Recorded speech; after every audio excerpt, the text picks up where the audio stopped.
নতুন বছরে ছোটদের নিয়ে মালদাতেই কাছে পিঠে কোথাও ঘুরতে যেতে চান, তাহলে অবশ্যই আপনার ডেস্টিনেশন হবে মালদার হরিশ্চন্দ্রপুরের বারদুয়ারি ইকো পার্ক। হরিশ্চন্দ্রপুর 2 নম্বর ব্লকের প্রত্যন্ত এলাকা বারদুয়ারি। এখানেই প্রশাসনিক উদ্যোগে দীর্ঘ বহু বছর ধরে চলছে বারদুয়ারি পার্ক, যা বর্তমানে নতুন রূপে সেজে উঠেছে। এই ইকো পার্কে রয়েছে শিশুদের মনোরঞ্জনের জন্য বিভিন্ন খেলনা সামগ্রী, সুসজ্জিত পুষ্করিণী, সেই পুষ্করিণীতেই বোটিংয়ের ব্যবস্থা। এছাড়াও রয়েছে খরগোশ, বিভিন্ন প্রজাতির পাখি। তবে সবচেয়ে মূল আকর্ষণ হলো হরিণের উপস্থিতি। মোট 30টি হরিণ পার্ক জুড়ে বিচরণ করে চলেছে, যার টানেই সারা বছর দূর দূরান্ত থেকে পর্যটকরা বারদুয়ারি পার্কে ছুটে যান। আমরা বারদুয়ারি পার্কে এসেছি, হরিশ্চন্দ্রপুর 2 নম্বর ব্লক। এটা আমরা এখানে প্রায় আসি, হরিণ দেখতে আসি, ভালোই লাগে, বাচ্চারা আনন্দ করে। হরিশ্চন্দ্রপুর যেটা করেছে ওটা একটা নতুন জিনিস দেখলাম এবার এসে। আর নতুন নতুন পাখির আছে, খরগোশ আছে, হরিণ আছে, আরও অনেক কিছু আছে, ভালোই লাগছে। বোটিং আছে, বাচ্চারা বোটিং করতে পারে এখানে এসে, চলে। মাছ আছে সুন্দর সুন্দর, সবাই আসলে খুবই ভালো হবে। সবাই এসে দেখে যাক একবার পার্কটা, এসে সবারই দেখা উচিত। এখানে এত সুন্দর একটা পার্ক আছে হরিশ্চন্দ্রপুরের মধ্যে। সুসজ্জিত বারদুয়ারি ইকো পার্কে প্রবেশ মূল্য মাত্র 10 টাকা, আর বোটিং করলে দিতে হয় অতিরিক্ত 20 টাকা। এই সামান্য খরচে আপনি বারদুয়ারির মতো সুসজ্জিত পার্কের শোভা উপভোগ করতে পারবেন। খুব কাছ থেকে হরিণ দেখা, পরিবার পরিজনেদের নিয়ে শহরের কোলাহল থেকে নিরিবিলিতে সময় কাটানোর মতো সুবর্ণ সুযোগ পেয়ে যাবেন। মানে ডিয়ার পার্ক তো মোটামুটি ভালোই চলে, হ্যাঁ, কিন্তু শীত টাইমে আমাদের টিকিটের পরিমাণটা ভালো সেল হয়। পাখি আছে, হরিণ আছে, আর নতুন যেটা আমাদের এখন মানে হয়েছে, আই লাভ হরিশ্চন্দ্রপুর 2, হ্যাঁ, এটা আমাদের ফটো স্পেস। ভোটিংয়ের সিস্টেমটা আছে, ভোটিং যারা ভোটিং করবেন প্রতি ব্যক্তি 20 টাকা করে লাগবে, আর ভোটিং না করলে কোনো টাকা লাগবে না। অ্যাকোয়ারিয়াম তো আছেই, সুন্দর পরিবেশ, এবং পাখি আছে, হ্যাঁ, খরগোশ আছে, আর বাচ্চাদের তো খেলনার শেষ নেই। আমাদের যে ডিয়ার পার্ক, সুন্দর পার্ক, সকলকে আহ্বান করছি, আপনারা আসবেন। হ্যাঁ, বারদুয়ারি ইকো পার্কে পর্যটক টানতে প্রশাসনিক উদ্যোগে বেশ কিছু নতুন পরিকাঠামো গড়ে তোলা হয়েছে। বসেছে I love Harishchandrapur 2 selfie zone. এছাড়াও আরও বেশ কিছু পরিকাঠামো গড়ে তোলার ব্যাপারে ভাবনা চিন্তা চলছে, যা দ্রুত রূপায়ণ করা হবে, এমনটাই জানিয়েছেন হরিশ্চন্দ্রপুর 2 নম্বর ব্লকের বিডিও তাপস কুমার পাল।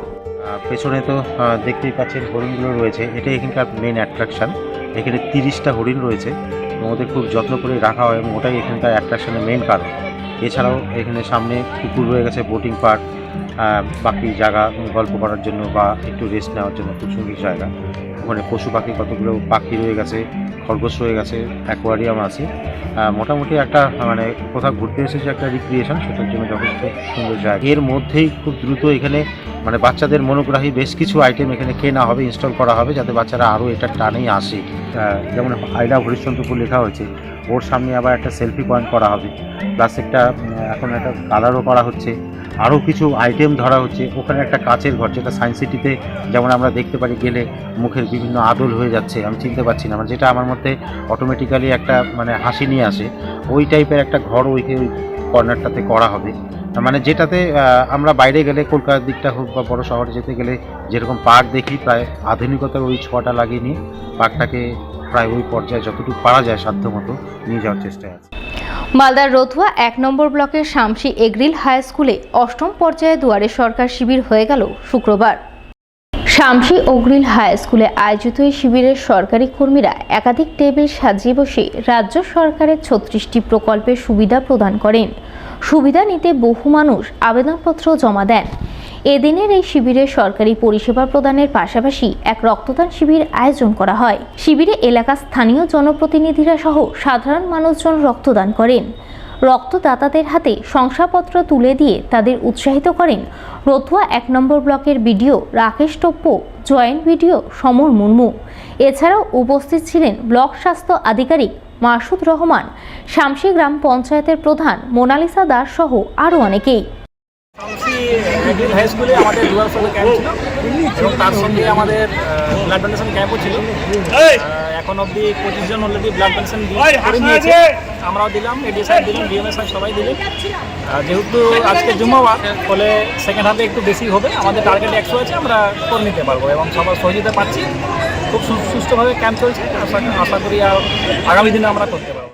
অন্যদিকে এদিন হবিবপুর ব্লকের বুলবুলচন্ডী গ্রাম পঞ্চায়েত এলাকায় অষ্টম পর্যায়ে দ্বিতীয় দফার দুয়ারে সরকার শিবির অনুষ্ঠিত হয়। বুলবুলচন্ডী গিরিজা সুন্দরী বিদ্যালয় প্রাঙ্গণে আয়োজিত শিবিরে বিভিন্ন সরকারি পরিষেবার সুযোগ সুবিধা পেতে সাধারণ মানুষজন তাদের আবেদনপত্র জমা দেন। সেই সঙ্গে দুয়ারে সরকার স্বাস্থ্য পরীক্ষা শিবির ও রক্তদান শিবিরের আয়োজন চোখে পড়ে। আজ অষ্টম পর্যায়ের দুয়ারে সরকারের দ্বিতীয় ভাগ। আজকে আমরা হবিবপুর ব্লক প্রশাসন এর নির্দেশে বুলবুলচন্ডী গিরিজা সুন্দরী বিদ্যা মন্দিরে দুয়ারে সরকারের কাজ চলছে। এখানে সাধারণ মানুষরা বিভিন্ন পরিষেবার উপকার লাভ করছে। তার সাথে সাথে আজকে যেটা একটা বড় উদ্যোগ নেওয়া হয়েছে সেটা হচ্ছে রক্তদান শিবির। এখানে রক্তদান শিবিরে আমরা গ্রাম পঞ্চায়েতের কর্মচারী ছাড়াও এই অত্র এলাকার বহু সাধারণ মানুষ এক ফোঁটা রক্ত জীবনের জন্য এই বার্তা নিয়ে আজকে আমরা রক্তদান শিবির আয়োজন করেছি এবং এই রক্তদান শিবির এখনও চলছে। এখন পর্যন্ত প্রায় 35 জন রক্তদাতা রক্তদান করেছে।